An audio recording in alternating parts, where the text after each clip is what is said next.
રાજકોટની civil hospital વધુ એક વખત વિવાદમાં સપડાઈ છે તો સિવિલ હોસ્પિટલ વિવાદમાં આવી છે વધુ એક વખત, જેમાં વધુ એકવાર લોક સાહિત્યકારને સિવિલનો કડવો અનુભવ થયો। લોક સાહિત્યકાર મીરા આહિરને કડવો અનુભવ થયો છે। સિવિલના રેઢિયાળ તંત્રની કામગીરીનો વિડીયો વાયરલ થયો તો અગાઉ પણ અકુબા ગઢવીને કડવો અનુભવ થયો હતો અને જેમાં મીરાબેન આહિર તેમના ભાઈને લઈને સિવિલ ગયા હતા।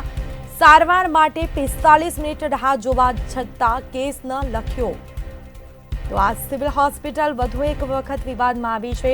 ઇમરજન્સી વિભાગના ડોક્ટર અને સ્ટાફે ગેરવર્તન કર્યું।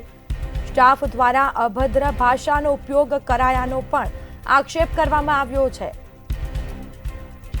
મીરા આહિરને સિવિલ સ્ટાફે રોકડું પરખાવ્યું, કેસ નહીં નીકળે તો અભદ્ર વર્તન કરવામાં આવ્યું તેવો ક્યાંક આક્ષેપ કરવામાં આવ્યો છે। વધુ એક વખત રાજકોટની સિવિલ હોસ્પિટલ વિવાદમાં આવી છે અને તેનો વિડીયો પણ વાયરલ થયો। તમને જણાવવો છે તેમજ આ વસ્તુનો જવાબ પણ જોઈએ છે, કારણ કે આ જવાબ છે ને એ સામાન્ય માણસ સાથે જોડાયેલો છે। સિવિલ હોસ્પિટલમાં ઇમરજન્સીમાં મારા ભાઈને લઈ ગયા, 45 થી 50 મિનિટ અમે લોકોએ ત્યાં આંટા માર્યા, કોઈ કેસ ના લખ્યો। પછી એના પછી એટલો મિનિટ આંટા માર્યા પછી માણસ એમ કહી દે કે અમે અમારો ટાઈમ થઈ ગયો જમવાનો, 2 વાગી ગયા છે, હવે અમે આમને ન લઈ જઈએ, અમારો બ્રેક છે, આવો જવાબ મળે અમને। પછી અમે અમારી હાથે લઈ ગયા, પછી બીજે લઈ ગયા તો એને ચોથા માળે ત્યાં શિફ્ટ કર્યો તો ત્યાંના મેડમ સર ઇમરજન્સી સ્ટાફનો બહુ ગેરવર્તન, મજા આવે એવી અભદ્ર ભાષામાં વાત કરે, મજા આવે એવા જવાબ આપે અને મજા આવે એવું બોલે કે નથી દાખલ કરવો, જા તારા થાય ઈ કરી લે, આવા શબ્દ યુઝ કરે। તો આ વસ્તુમાં જવાબદાર કોણ?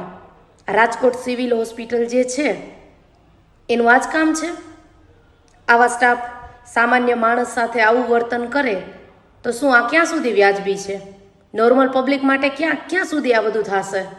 આજે અમારા ઉપર છે, કાલ તમારા ઉપર આવશે, બધાય ઉપર આવશે, ત્યારે કોણ જવાબ દેશે?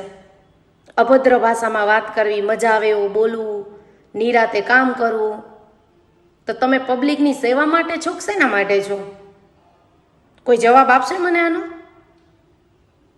જવાબ તો દેવો પડશે ને, કોકે તો જવાબ દેવો પડશે ને, કે પછી આમ નામ બધું જે ચાલે છે એ ચાલ્યા રાખશે?